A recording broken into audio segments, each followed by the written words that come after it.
एक और वीडियो में और आप सभी के सामने पधार रहा हूं। खास बात आपके सामने और आपकी नजर में ला रहा हूं। आप सभी को चौंका देने वाली बातें हैं। आइए देखते हैं। खास एक बात, मैं लोगों के साथ टक्कर लड़ता जरूर हूं, लोगों को मैं डांटता जरूर हूं, अलग अलग धर्म के लोगों को मैं डांटता जरूर हूं, लेकिन उनके लिए मेरे अंदर कोई भी प्रकार का कड़वाहट नहीं है।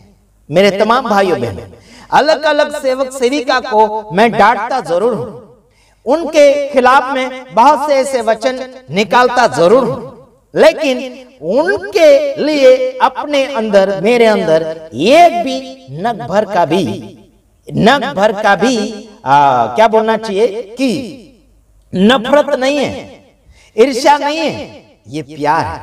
और प्यार की खातिर हम तो किसी को भी डांट देते हैं, किसी को भी सही मार्गदर्शन में लाने के लिए हमने कई ऐसे शब्दों का इस्तेमाल किया है जो लोगों को हम बोलना नहीं चाहिए, लेकिन बोलना पड़ा, उनको वहां से निकालना पड़ा जहां वो पड़े हुए थे।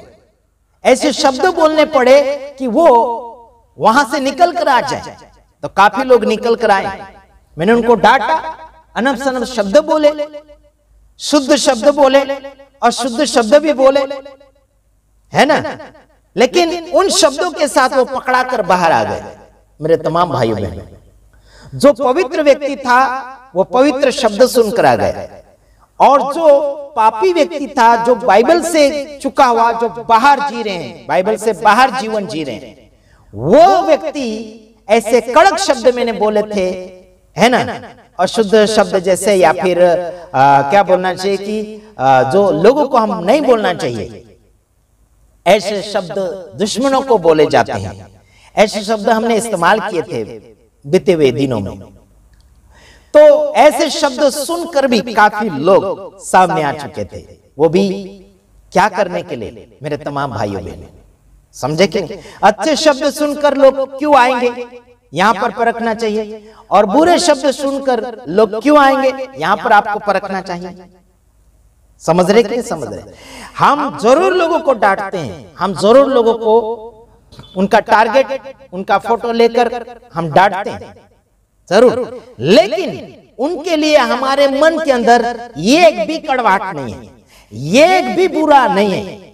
मेरे मन के अंदर हमने प्यार किया है उन लोगों से, कभी भी हमने उनसे जुदाई या फिर रिहाई लेने के लिए कभी कोशिश नहीं की, उनसे हम दूर रहे ये भी कभी कोशिश नहीं की, लेकिन काफी लोगों ने हमसे दूरियां बना ली। क्यों? क्योंकि हम सही और गलत को सामने रखते हैं।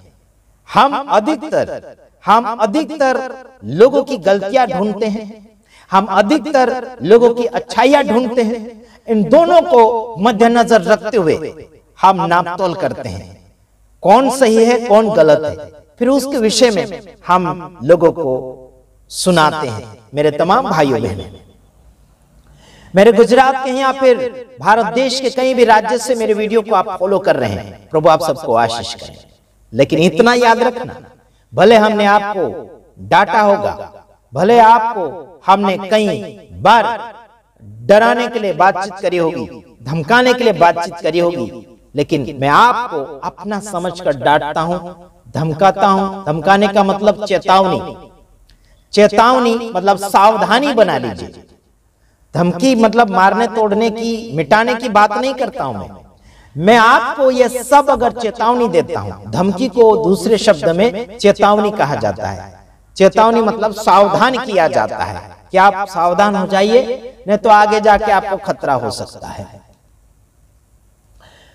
तो आपको समझना चाहिए परमेश्वर के वचनों को, और परमेश्वर के वचन को आप अगर समझेंगे तो आगे की ओर बढ़ते चले जाएंगे।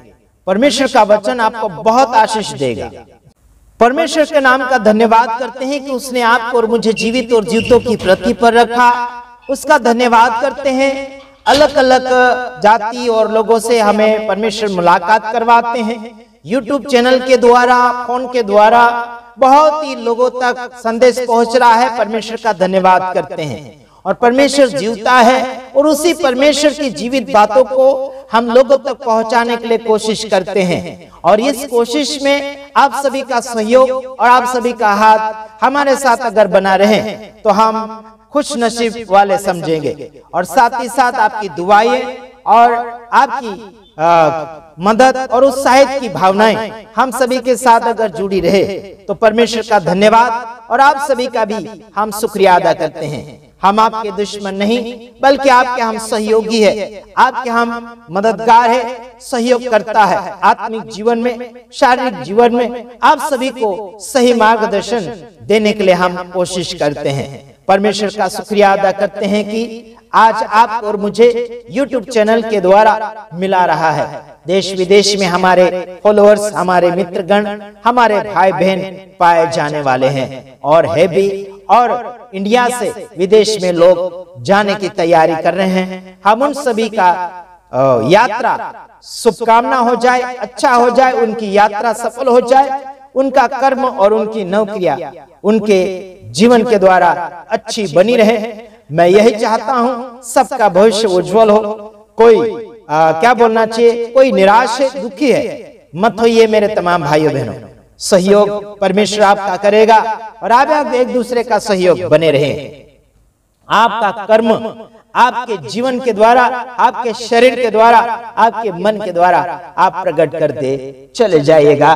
प्रभु आप सबके साथ है और आपकी हिफाजत करने वाला व्यक्ति कुछ ही समय तक रहेगा, लेकिन आत्मा और शरीर का दोनों का नाश करने वाला है वो परमेश्वर आपकी हिफाजत भी करना जानता है।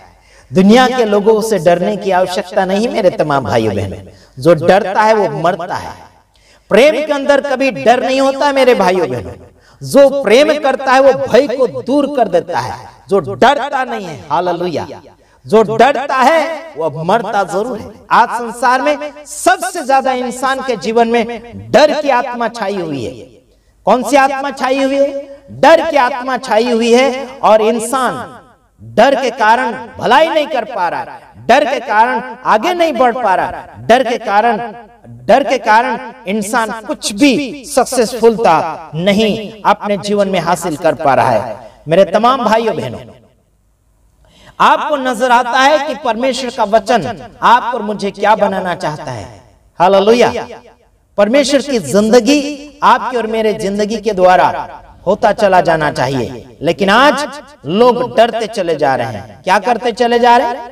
डरते चले जा रहे हैं। और डर के कारण इंसान मौत की घाट भी चले जा रहा है।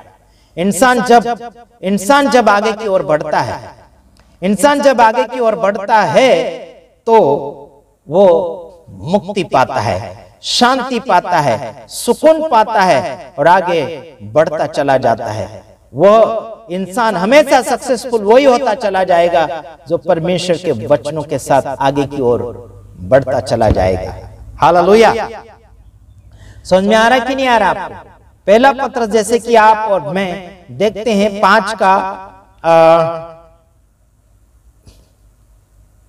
7 वचन है ना। पहला पत्र 5 का 7 वचन में, और अपनी सारी चिंता उसी पर डाल दो क्योंकि उसको तुम्हारा ख्याल है।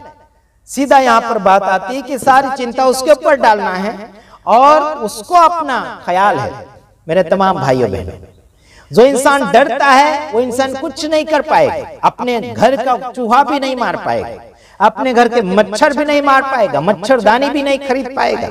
जो क्या बोलना चाहिए, जो कंजूस है ना, कंजूसी सारी बातों में कंजूसी करेगा।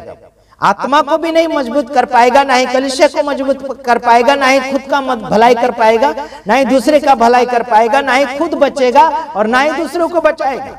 ये कंजूस व्यक्ति है और आलसी कहा जाता है, इसे कामचोर कहा जाता है। समझ में आता है कि नहीं आता? अपना अपना सोचेंगे, अपने अपने देश राज्य का सोचेंगे, पूरी दुनिया का सोचने वाला, पूरे देश पूरे विश्व का सोचने वाला खुदावन यीशु मसीह है। अगर यीशु मसीह के साथ जुड़े हुए व्यक्ति है तो सारी दुनिया का एक समान सोचे, अपना अपना मत सोचो। अपना अपना सोचने वाला व्यक्ति, ये व्यक्ति परमेश्वर के साथ दगाबाजी कर रहा है, ये व्यक्ति अपने साथ भी गद्दारी कर रहा है, ये व्यक्ति अपनी कलीसिया के साथ भी गद्दारी धोखाधड़ी कर रहा है। अगर अपना ही अपना सोच रहा है, पूरे विश्व का अगर सोचता है तो ये वफादार इंसान है, वफादारी कर रहा है। समझ रहे कि नहीं समझ रहे मेरे तमाम भाइयों बहनों? हेलो, कुत्ता भी अपने मालिक की वफादारी जानता है, कुत्ता भी अपने मालिक की रक्षा करना जानता है। मेरे तमाम भाइयों बहनों, परमेश्वर सारी दुनिया का रक्षक है और उसी को संवारने के लिए, उसी को सुधारने के लिए, सारी दुनिया को सुधारने के लिए आपको और मुझे परमेश्वर ने सेवक सेविका के रूप में, वक्ता के रूप में चुना है, प्रचारक के रूप में चुना और बुलाया है। तो क्यों अपना अपना सोचे? बिल्कुल नहीं। अपना अपना सोचने वाला व्यक्ति परमेश्वर का हो ही नहीं सकता, हो ही नहीं सकता। ये तो बस सीमा की सेवा कर रहे हैं, सीमा बनाकर सेवा कर रहे हैं। बिल्कुल नहीं चलेगा। जाना है तो जाओ, छुट्टी करो। परमेश्वर के सामने आने वाला व्यक्ति स्वतंत्र चाहिए, बिना सीमा से सेवा करे, बिना सीमा वाला आड़ फाड़ सेवा करे। प्रभु आप सबको आशीष करें। God bless you. हम दूसरे वीडियो में फिर आएंगे, तब तक के लिए हम आपसे विदाई चाहते हैं। आमीन।